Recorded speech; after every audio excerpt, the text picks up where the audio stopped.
healthy, happy. Isn't that something we all want?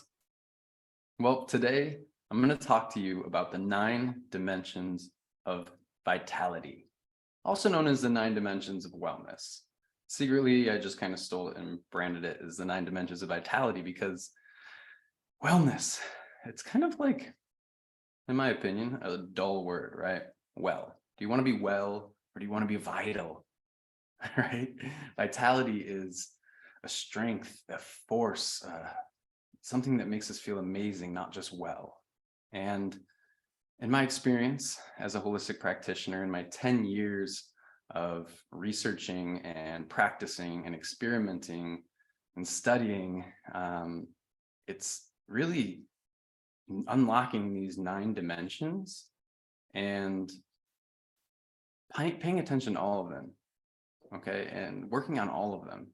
Because if any of these dimensions is lacking in our lives, if any of these dimensions isn't being paid attention to, isn't growing, isn't thriving, it affects our overall being. All right. So let's get into it. What are the 9 dimensions of wellness? The first dimension is environmental. This is one that a lot of us don't even think about. Okay.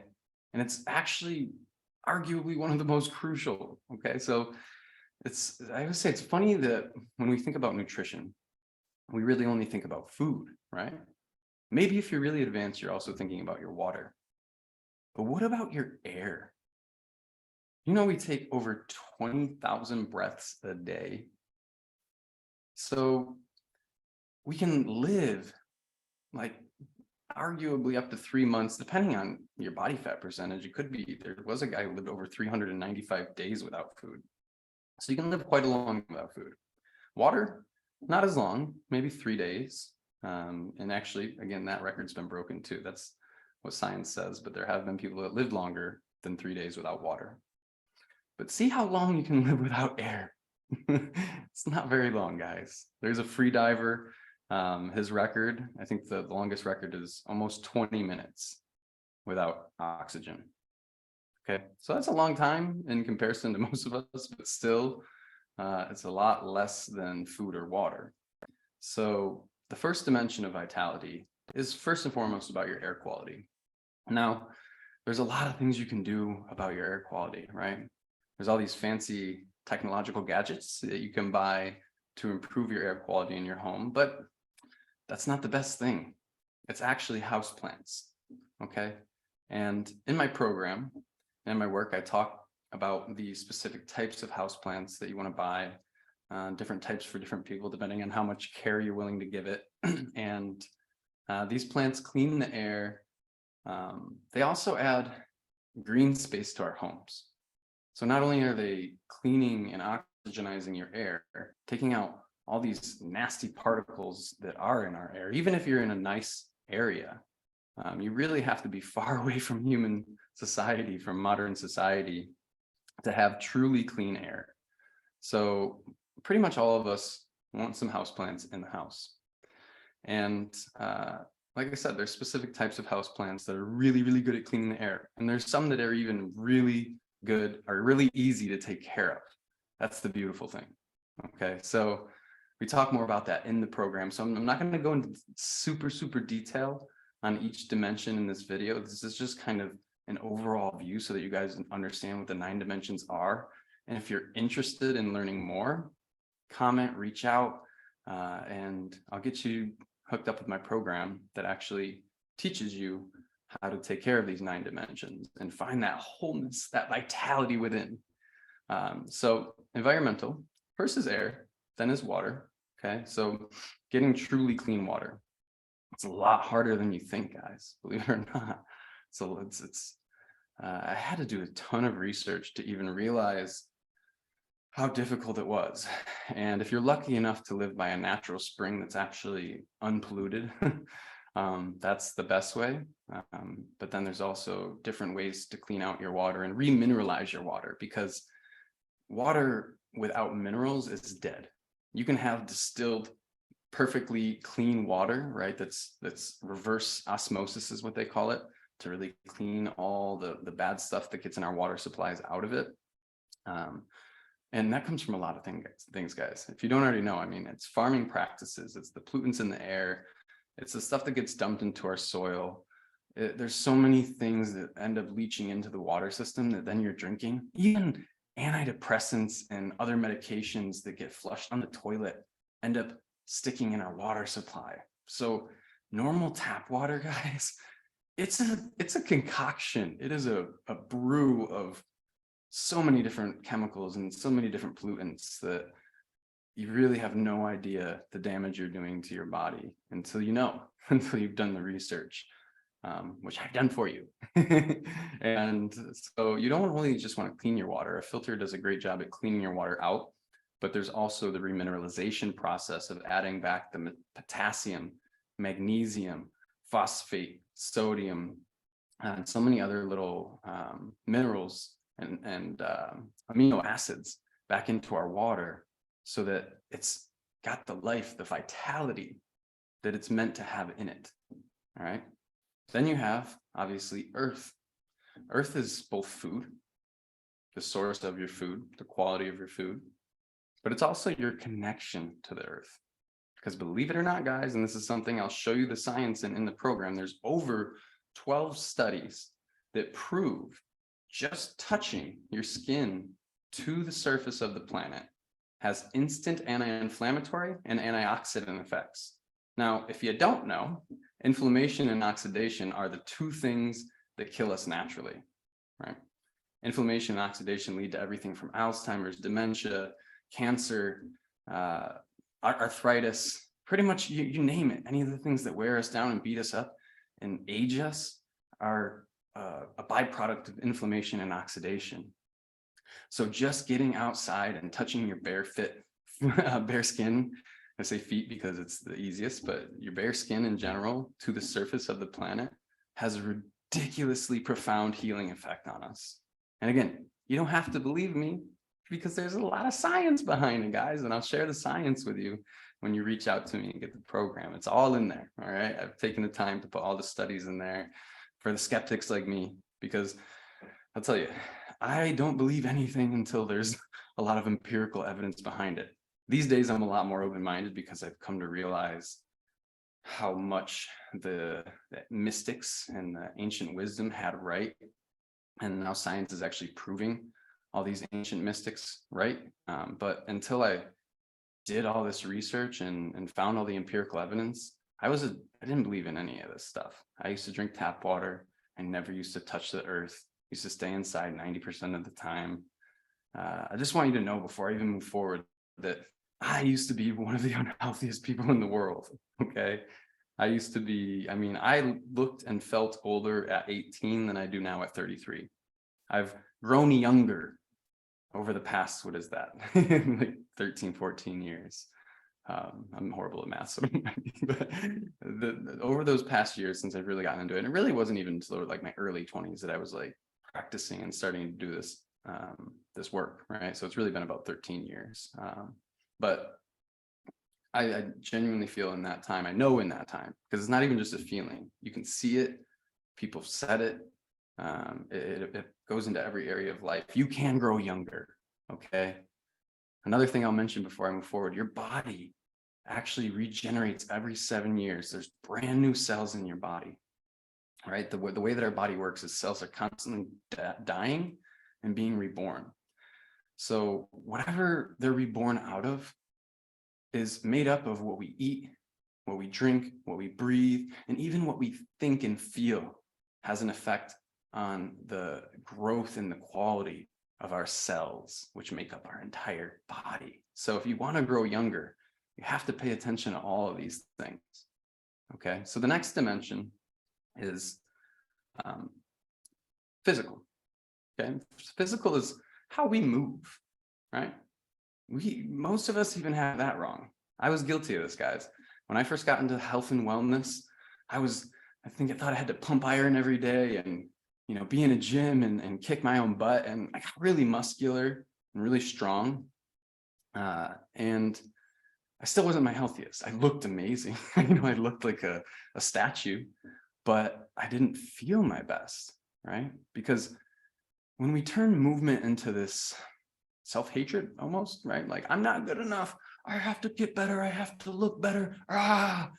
And we're really just beating ourselves up, not only on a physical level, but our nervous system as well.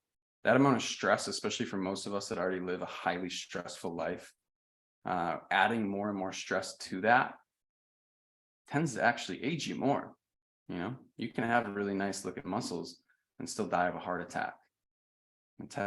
We've seen it over and over again, guys. You can look up millions of athletes and bodybuilders and all these people that look like Greek gods, but they die early because their nervous system and their heart aren't very healthy. They're overstressed.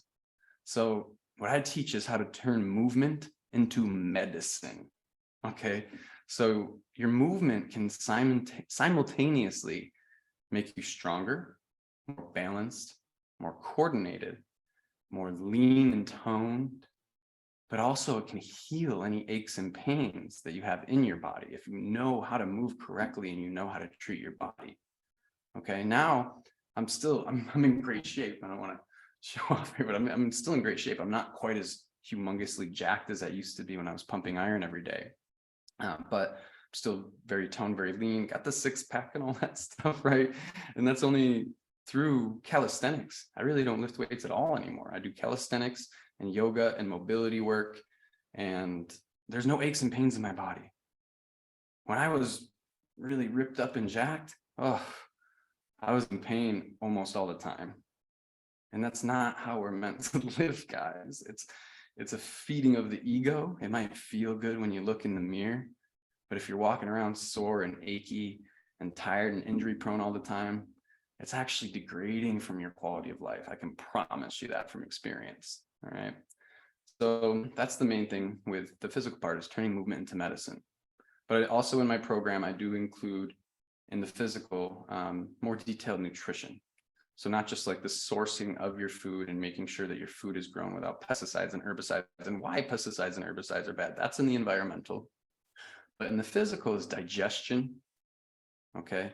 Your metabolic type, right? These things are important. Digestion is how well your body is breaking down and assimilating the food that you're eating. Because if your gut is all messed up from years and years of improper, eating the wrong things, eating all these processed foods, eating stuff that just destroys your gut and gets it all sticky and not working correctly, then you're not absorbing a lot of what you're eating, okay? And beyond the absorption and the digestion process, we each have a unique metabolic type.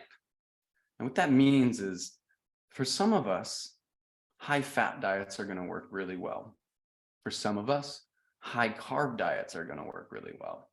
Some of us are in between, okay? And that can vary throughout our lifetimes depending on the type of activities that we're doing, depending on our genealogy is a big one. So that's like more of a set point, obviously. But it goes from our genealogy to what our mother ate when we were in her stomach, because that has a huge impact on the development of our gut microbiome, okay? And your gut microbiome is the bacteria, fungi, and other microbes that exist inside of your gut that actually do most of the digestion process. It's not your stomach muscle moves the food through, but it's all these little organisms inside of our gut that break down and assimilate the foods. So depending on the genealogy and what your mother ate when you were in her stomach and what you ate for the first 7 years of your life, those are 3 very important factors. Your body will have different ratios of these bacteria and enzymes that break down and assimilate the foods. That's why if you go and you try to do, because trust me, this was my frustration for so many years when I became a holistic practitioner. I was really trying to find the perfect nutrition plan for people. And some experts will tell you high fat, and you'll see some people really thriving on super high fat diets, right? Some experts will tell you high protein. Some experts will tell you high carbohydrate, go vegan, go keto, go carnivore. There's all these different opinions out there, and you can find people succeeding with every single one of those choices. And you can find people that said that they've tried those choices and it was horrible and it messed their health up. Why is that? That's because they have different gut microbiomes, guys. There's an answer. Believe it or not, there is an answer. Nobody's lying out there. Well, okay, I won't say nobody's lying, but most of the people aren't. The people that are reporting, oh, I went on this really high fat diet and now my body looks great and I feel great. Most of those people are telling the truth. And the same people that said, I went vegan and now I feel better than I've ever felt in my life, they're telling the truth. Okay, it's just they had different gut microbiomes. So just to give you another deeper dive and an example into this is the Inuits of Alaska. They're a really good population to study because they have pretty much existed off of pure fat and moderate amounts of protein. They don't have gardens and forests in the tundra of Alaska, right? They're surviving mostly off of whale and seal. So if you put one of those people on a vegan diet, it drives their guts crazy. They don't absorb it right. They feel like crap. They're going to the bathroom all the time and they're not feeling strong and energetic and healthy because their body isn't populated with the right organisms to break down and absorb all those carbohydrates and all that fiber. They have a gut that's more attuned and used to high fat. Okay, so you have to experiment with this one to figure it out, guys. And I have a great step-by-step process in my program that helps you find and identify which type you are and which ratio of what they call macronutrients, fat, protein, carbohydrates, what ratio of that is going to be the best for your body. Okay, remember, environmental comes first. I just want to mention that because source matters, right? So just because you're a high fat, let's say you're one of those people that thrives on a high fat diet, that doesn't mean that you want to eat a bunch of like really low quality fats like vegetable oils and like some of these keto bars and processed foods that are made of really cheap, low quality fat. The quality of the fat still matters. So you still want to have omega-3 rich fats, grass-fed meats, avocado, nuts. So, just to kind of give you an understanding with that. Is same if you're high carb. If you're one of those people that thrives on a high carb diet, that doesn't mean you want to eat potato chips all the time or, bread or something that's low nutrient. You want to eat nutrient dense, organic, high quality carbohydrates to have the most vitality. And guys, just to mention on this, I know it's expensive to eat healthy. That's one why I really prompt everybody to start growing as much of your own food as you can, because food's only going to get more and more expensive. If you talk to any economist right now, anybody who's studying the world and how money is going to be affected and how prices of things are going to be affected, food for most of us in the world is only going to get more expensive and lower quality. So really getting into a point where you're spending some time growing your own, or maybe participating in a neighborhood garden, community garden, friending up some neighbors that are growing their own and having some kind of trade process, whatever it is, just not depending on supermarkets for food is going to be very, very important. Okay. So I know this is a lot. Let me just say that we don't do this all at once. Okay. Another thing to mention is part of this program that I offer and part of the services that I offer is we first identify the key problem areas, the areas that you're doing the worst in out of these 9 dimensions. Okay. And then we focus on one at a time, because I know trying to integrate and assimilate all of this at once is just like, it's too much. I can't do all that. You don't have to do it all at once. Okay. You have a lifetime to work through this stuff. So that's the parts of the physical dimension. Okay, that's dimension number 2 is movement is medicine and food is medicine. How to get into a point where you're using both movement and food for your overall vitality and health. All right. And then dimension 3 is creative. It's the creative and sexual energy inside of us. Now, I do want to mention, if you're uncomfortable talking about or working through your sexuality, we don't have to. I'm a holistic practitioner. I can help you with any 9 dimensions. Okay. If you're like, I don't want to go there, you don't have to. But I can promise you that if you learn to use your sexual energy and maintain your sexual energy in a healthy way, Okay, that's the key. It doesn't mean you're going out and just proliferating with everybody and everything. All right. It doesn't mean you're getting on your computer and watching those type of videos, if you know what I mean, guys. That's actually degrading to your energy. So learning to use that sexual energy that we're all born with and channel it into creativity. The reason that they're both part of this third dimension is because they're one life force. That's why sex in itself is a creative activity. All right. You can ask anybody who's had a routine, monotonous sex that it's not fun. It should be creative. It should be inspiring. It should be fresh. But not only that, it creates life. Okay. When we have sex, we have the possibility of creating a whole new life form because that energy is inherently creative. Now, if we don't use it that way and we don't spill out that energy out and just give it away all the time, we can use that same energy for creating in other areas of our life because the energy is creative in and of itself. So that's something I teach in my program. They're tantric techniques, okay, to be specific for those of you out there that know what I'm talking about. So we use tantra to first hold and maintain our sexual energy within us and not just go giving it out and spilling it out and wasting it, but also then to channel that sexual energy into other dimensions and use it to create new business, maybe create a different way that we do our business, maybe create a painting or music, whatever your heart and soul desire. Okay, so use that creative energy for your life. All right, so that's the third dimension, is creative and sexual energy and how to really use that to its highest degree, right? And then our fourth dimension is our purpose. What am I here for? Why am I here? I think all of us have felt that at one point, right? Like maybe some of us are lucky. We're just born and we know. There's those prodigy kids that's just born and they're like, yeah, I'm a musician. They know they're a musician at like 2 years old and they just go the rest of their lives being an amazing musician.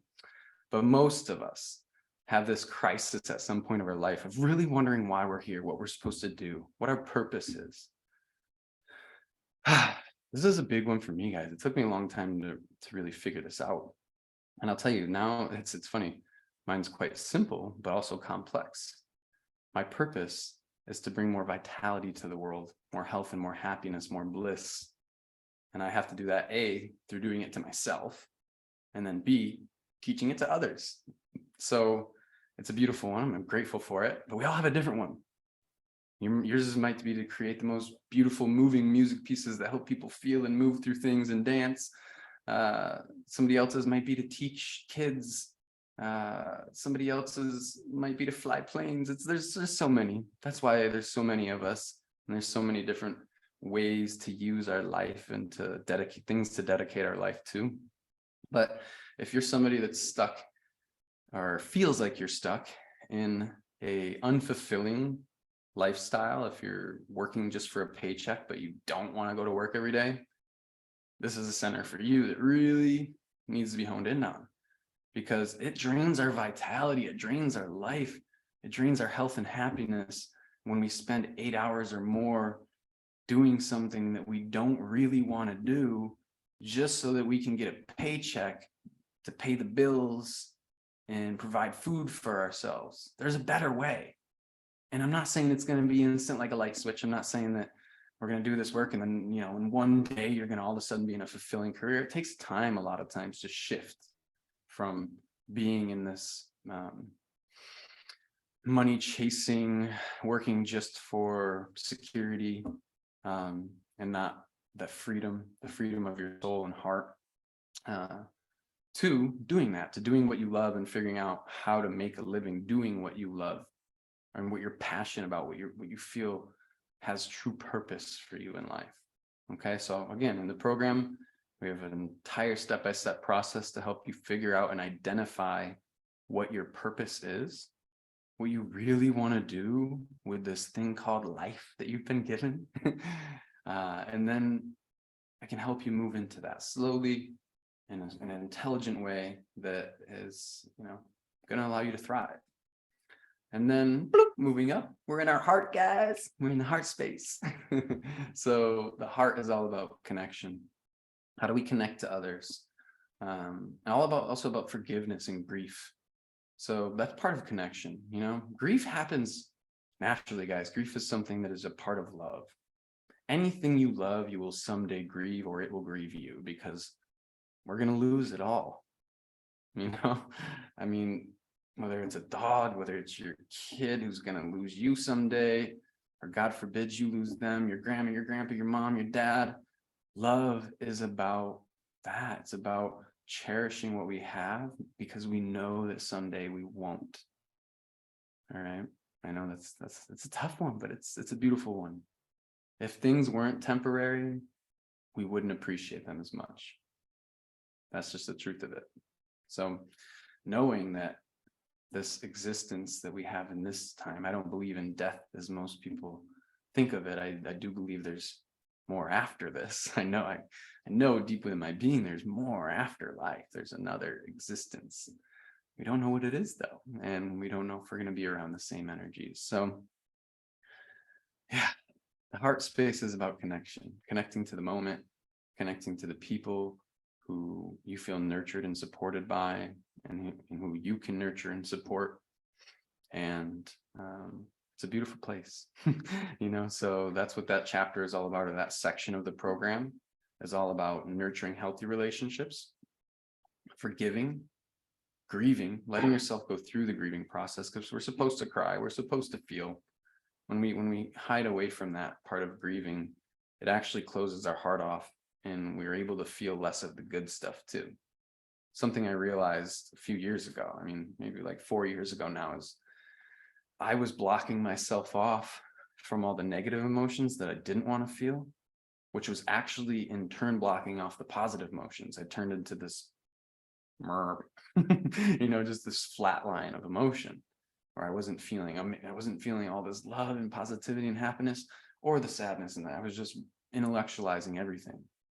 And I promise it's better to feel. It is better to feel, guys. We got to feel it to heal it. That's a simple little phrase that's used in the community. So not only is the love chapter or section about nurturing the healthy relationships, it's also about setting boundaries and learning how to take space and stand your ground with unhealthy relationships. Because as much as we might love somebody, if they're ultimately unhealthy for us, if they ultimately bring down and make us feel used or abused or worthless or any of these things, resentment, then that's a sign that we need to take space. It doesn't mean we have to stop loving them, guys. I think love is eternal. My version of love is unconditional and eternal. But love doesn't mean you're giving somebody all this time and energy in your life. If they're treating you badly, then sometimes we have to take a step back. We have to pray for them. We have to let them learn their lessons and hope that they'll be able to come back in a healthier manner and treat us the way that we all deserve to be treated. But then you also got to check yourself, guys. You got to check yourself and make sure that you're reciprocating that you're treating people the way that they deserve to be treated, and yourself. That is another big part of the love section, guys, is self-love. Because really, we cannot give what we don't have. If I don't have $1 million, I can't give you $1 million. If I don't have love inside of me for me, I can't give it to you. So the first step to truly loving others is loving yourself. So that's a huge part of that section. And again, there's worksheets, there's practices, and a ton of different stuff in the program on what to do to increase our self-love and our love for others, and the way we handle our relationships. Okay, so moving on. Communication is next. All right. Communication is another huge, huge, huge part of our lives, guys. It's so ingrained we don't even realize, because sometimes communication is subtle. It's energetic. It doesn't always have to be verbal. That is a huge important thing to master if you want to be effective in life, is your verbal communication skills. All right, so there's the verbal part of it, how to express ourselves with honesty, clarity, tact. Tact is intelligence in a way. It's like expressing yourself without being unintentionally harmful, right? So like if I'm angry at you, let's say I'm mad at you, I could say, "Ah," I could start swearing at you and yelling at you, or I could tell you, hey, what you did wasn't okay with me. It's actually making me really angry. I'm going to take some space from you so that I don't react in a way that I'll regret later. But, you know, I'm expressing I'm angry. I'm telling you, I'm angry. I might even show it a little bit, right? But I'm not being abusive with that anger. So that's just an example of tact. All right. And then honesty. Honesty is huge, guys, and it's very rare in the society that we live in. You know, our leaders lie, our television lies. We are surrounded by lies. So it becomes common practice for people these days to lie to themselves, to lie to others, to lie to their social media. And it degrades us. It degrades our ability to connect. It degrades our ability to get help, to help others. It degrades so many things. And one thing I realized, because I used to lie, I was never like crazy about it, but I would, you know, I would embellish things, and I would I don't know, I'd make things up to try to make myself look cooler, whatever. Like I used to lie a lot. And I wasn't able to tell when other people were lying to me. And since I've changed that, since I've begun to be more honest with myself and with everybody in my life, now I can smell a lie from a mile away. When somebody's lying to me, I might not always call them out on it, but there's always this like, this person is BSing me right now. And I realize it's like that energy, guys. It's like when you're honest, you can sense lies, but when you're a liar, you can't sense it because you're just used to it. It's you're part of that vibration. Okay. So that's a huge thing. Honesty, tact. What was the other one? Clarity. Clarity is like being able to express yourself in a way that makes sense to others, to the people that you're talking to. Okay. Not feeling like you're choked up or you can't get your words out, or you can't define what you feel. And some of that has to do with vocabulary, you know, having to learn new things. Some of that has to do with just being relaxed and learning to use your breath and your mind sharply and skillfully. So that's the communication chapter, guys. And also I got in the communication section, I should say. I shouldn't, chapter section doesn't make a difference, but the communication section, I also have conflict resolution communication. So how to set up a safe container and to communicate with somebody that you're having a lot of conflict with, that you want to solve.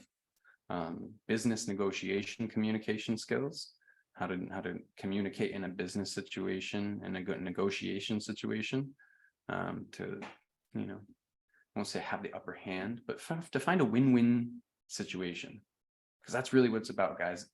When you're communicating in a negotiation sense, in a business sense, if you don't find a win-win situation, if somebody's losing out on the deal, then it's always going to backfire. Business is about relationships. It really is. That's why they say it's not what you know, it's who you know. That's what really brings you up in life, is who you know. So when you focus on finding a win-win relationship with anybody that you want to be in business with, then it's going to nurture both parties, you know, and that sometimes just takes some creativity and resourcefulness and enough communication to figure out what will be a win-win situation for both of you. All right, so moving on from communication to mindset. Mindset is the next section, and mindset has a lot of different factors. I use breathwork and meditation a lot for mindset, as well as mantras. Mindset has a lot to do with our belief systems, the stuff that we've ingrained into our heads. And I don't mean just religion, guys. Religion, if you're really following the teachings of the spiritual leaders, it's, in my opinion, whether you're Christian, Muslim, Buddhist, Hindu, the deep spiritual teachings of the leaders of those religions are innately good. It's about karma. It's about reaping what you sow. It's about treating people the way you want to be treated, right?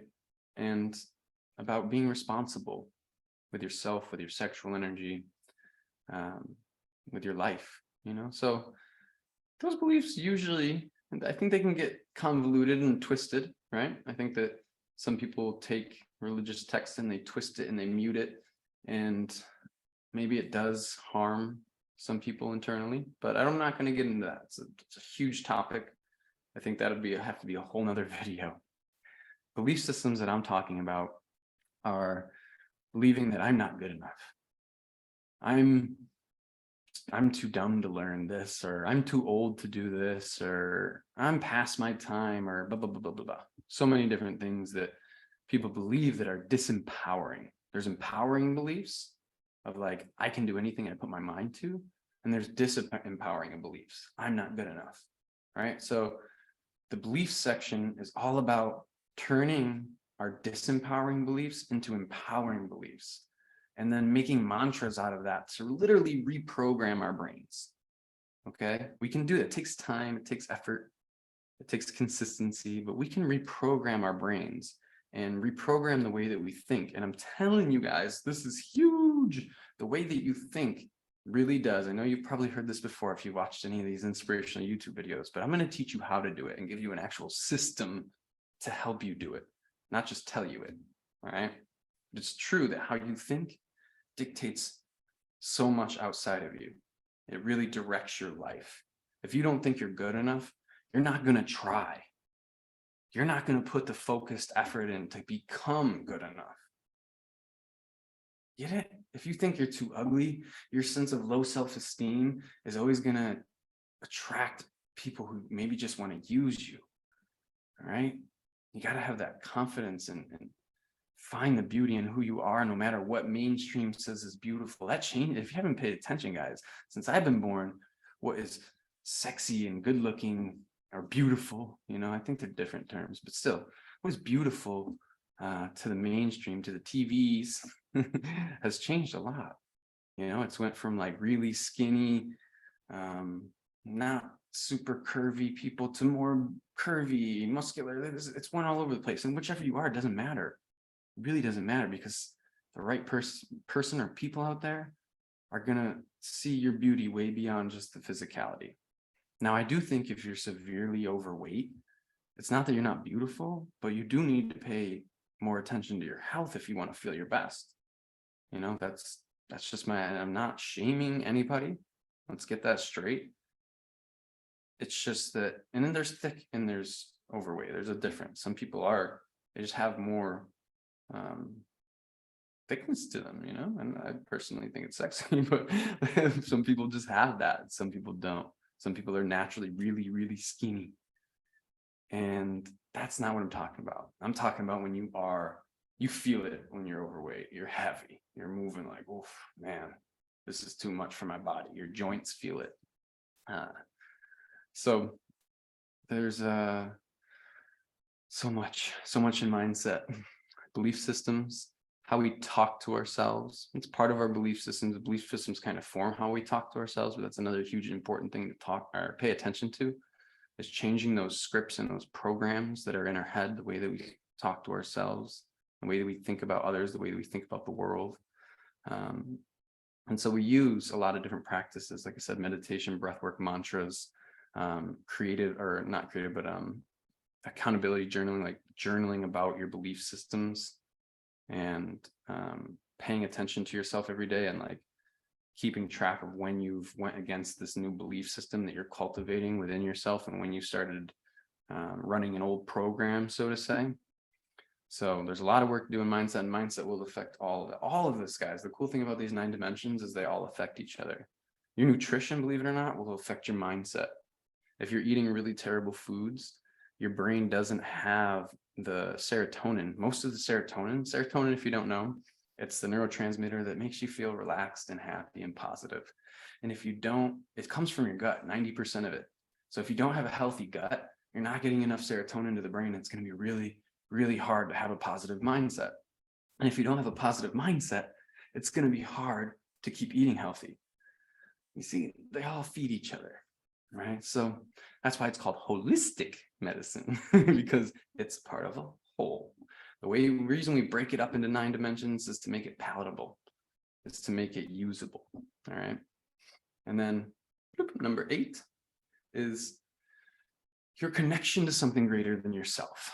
Okay. I don't care if you want to call it God, nature, spirit, source, the universe, Allah. It doesn't matter. It doesn't matter what name you put on this. And I won't say, I think all the religions and spiritual practices are beautiful. All the names for God, Allah, source, Buddha, spirit, they're all beautiful. They're all usable. Call it whatever you want. But having some connection to something greater than yourself is going to help you have what's called faith, guys. Faith is what helps you accomplish things that might seem impossible from your current point of view. It's what's going to open your life up to miracles. And I have a whole nother YouTube channel that I'm working on right now called A Miraculous Life, because I want to testify to the miracles that I've experienced since I've developed faith. Guys, I'm telling you, miracles are real. They're so freaking real. If you don't believe they're real, like, just Google spontaneous remission of.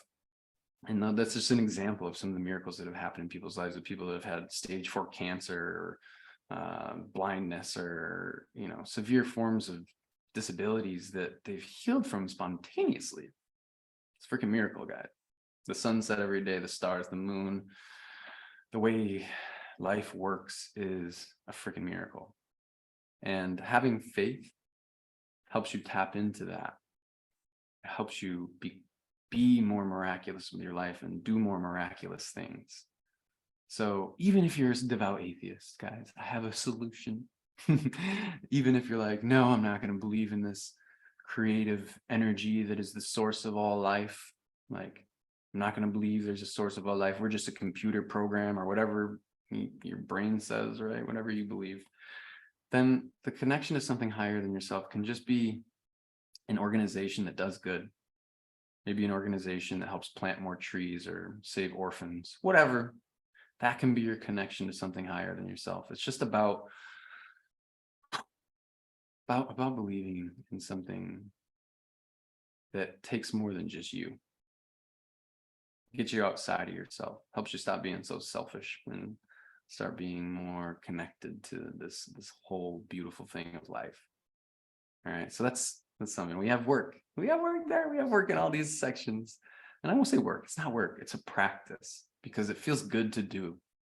It feels good to do this stuff, guys. That's the beautiful thing about it, is like, you just have to make the time and space in your life. You just have to say, okay, this is worth it. I'm worth it to stop watching TV every single night, to stop playing video games every single night, to stop doing whatever you're doing that is eating up your time and energy. Maybe to work a little bit less if you're a workaholic.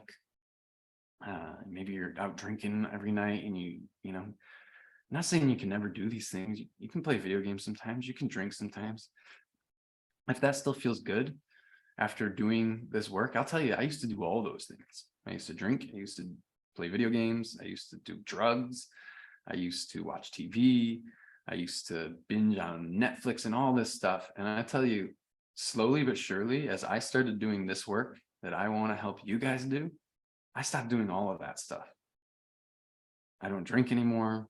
Once in a great while, I'll watch a movie with somebody. If a friend or loved one is like, really, I want you to watch this with me. And so it's like maybe once or twice a month on average, right? Maybe.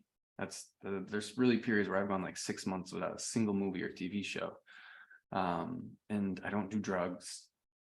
I don't do anything that doesn't have fruit.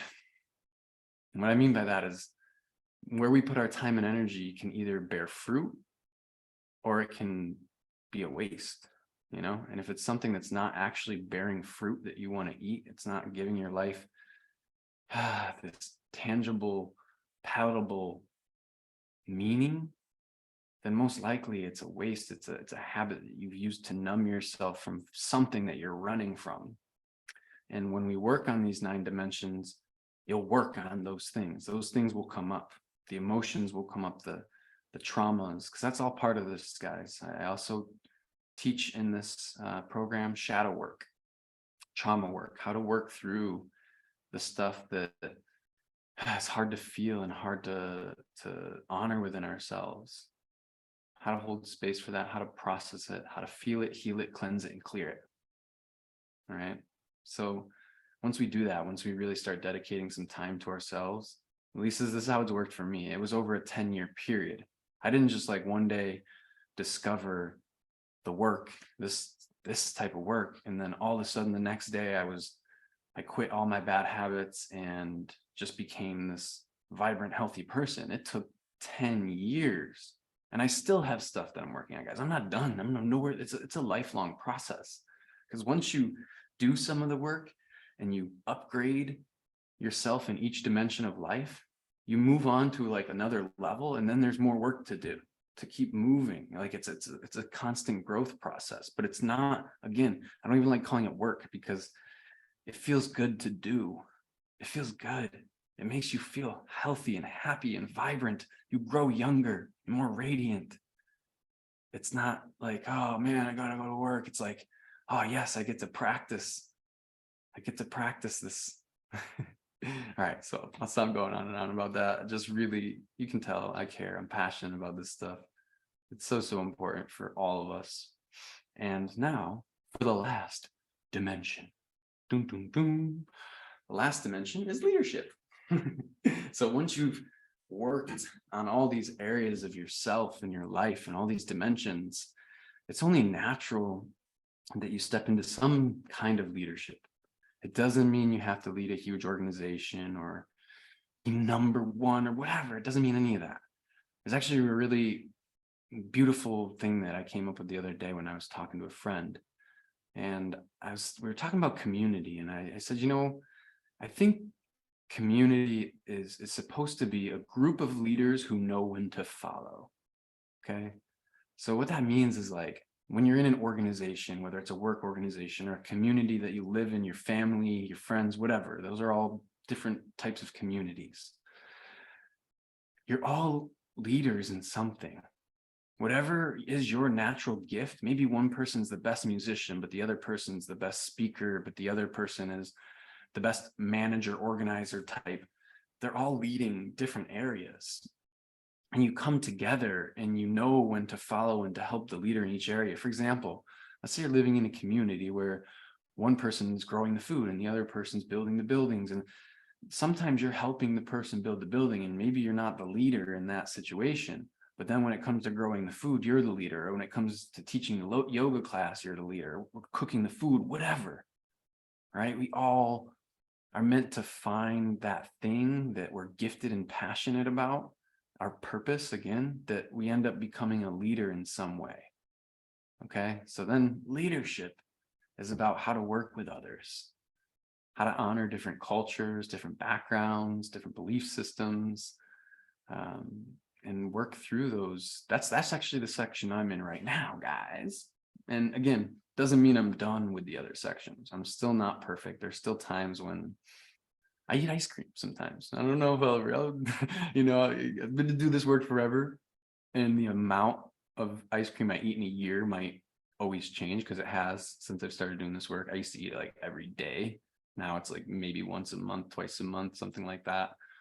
But I still do. I'm not perfect, right? Like with my physical health, there's still times where, I don't know, physical health is the one where I'm really good at, to be honest, because that's where I started. But let's say mental health and relationships. There's still times where I get angry or frustrated and lash out on somebody and then have to apologize. There's still times where I'm not expressing gratitude as much as I want to. I even had a situation recently where I really realized with a deep friend that has been very supportive of me, like I want to be more great. I want to show them how much I am grateful more than I do. So it's something I'm working on, how to express that, how to embody and live that, and not get caught in my own little rat race of my mind, thinking I always have to be doing. And, that's something I still working on. So my main dimension that I'm working on right now is leadership. And first with myself, how to be super accountable and integral with myself and the things that I say I'm going to do for myself and my business, and then others. And then any of you guys who join this program, all my clients that I've had over the years. It's a huge one for me. So And then my second dimension that I'm really working on right now is mindset, is how to always have the most clean, organized, and efficient mindset for myself and my business and my life, because my mind can get anxious and worried and mixed up. And those are old programs running. Sometimes it's hard for us to see the program, guys. Sometimes we just feel this like, oh, I'm anxious, and maybe we don't even feel that. Maybe we don't even notice it because we're so used to being anxious. Maybe we're just overworking and we're not expressing gratitude to our friends as much as we want to be. All right, as much as when we really dive into our heart, we really want to be, because we're so worried about getting stuff done. Right. But that's built out of this program of, for me, it's I'm only worth what I have monetarily. I was taught that growing up, just from the American society, and it really pervaded me. Like, I really felt like if I didn't have money, I wasn't worth anything. And even though I know that's not true today, it's still a program I'm rewriting in myself. So yeah, there's always work to do, guys. I just want to make that clear, is I'm not coming to you from this pedestal saying, I've figured everything out and I'm perfect. And here's what, no, I've studied and practiced these things for 10 years now.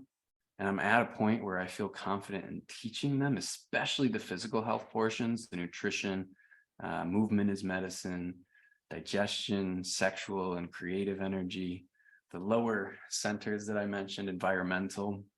But now, I've been practicing mindset, belief systems, meditation, yoga, really getting good with my communication and relationships for long enough, and gotten good enough to teach it to most people. There's still people out there better than me, for sure.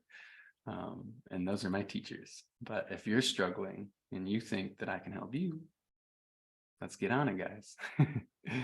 So that really wraps it up, man. I went through all the dimensions. I'll mention them really quickly once again. You got environmental down at the bottom, number 1. And the reason it's not a hierarchy. Like, they're all equally important.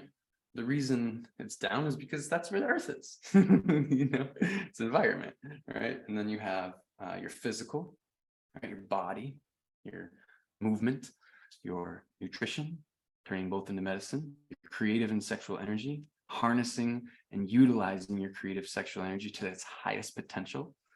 And a beautiful part of that chapter, guys, if you do have a partner that you love and you guys have that intimate relationship, there's a ton of things in this program that I'll teach you that will help you really turn up the volume on your intimate life with your partner. For men, on how to hold in that precious fluid and have as many releases, as many orgasms as you want without actually finishing. It's a beautiful thing. I discovered it 5 years ago, and my life has been completely changed. How to connect with your partner on a deeper level and give your partner more pleasure. How to just turn that experience into the blissful, creative, pleasurable experience that it should be, and is meant to be. And it gets distorted a lot of times through our ideas of what it's supposed to be, or what we see on videos, and just society messes it all up. So that's a really fun chapter. I love that chapter.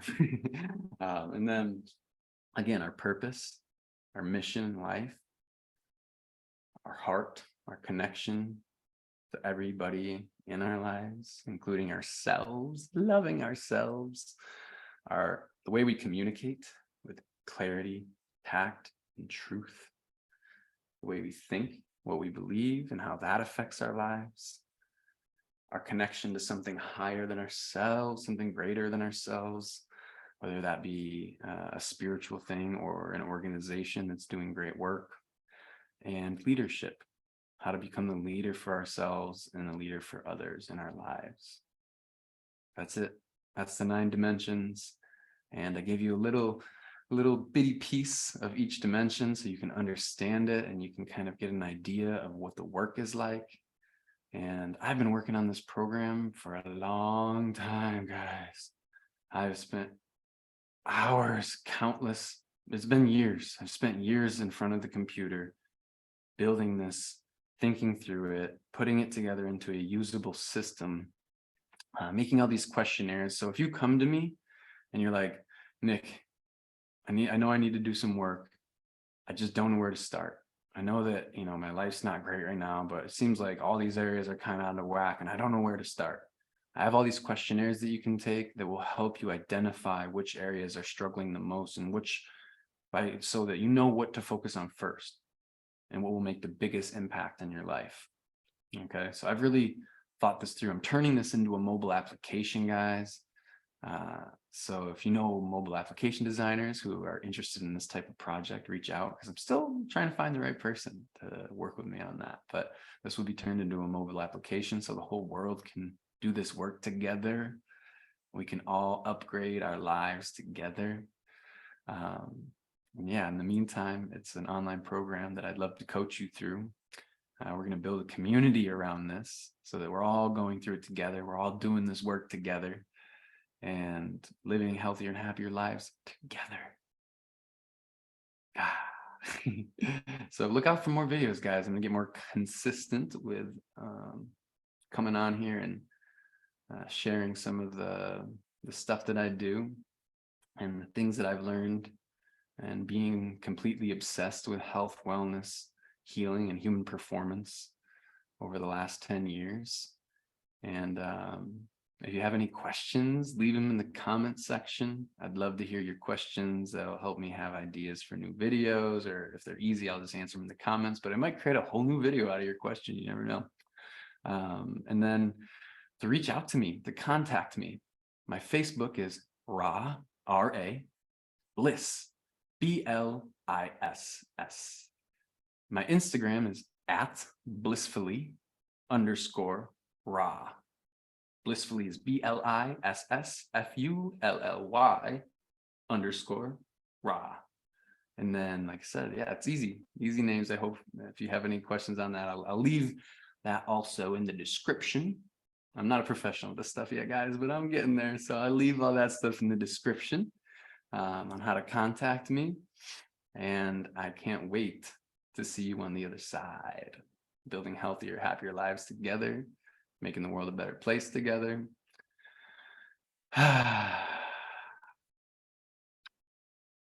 Wishing you all the very, very best.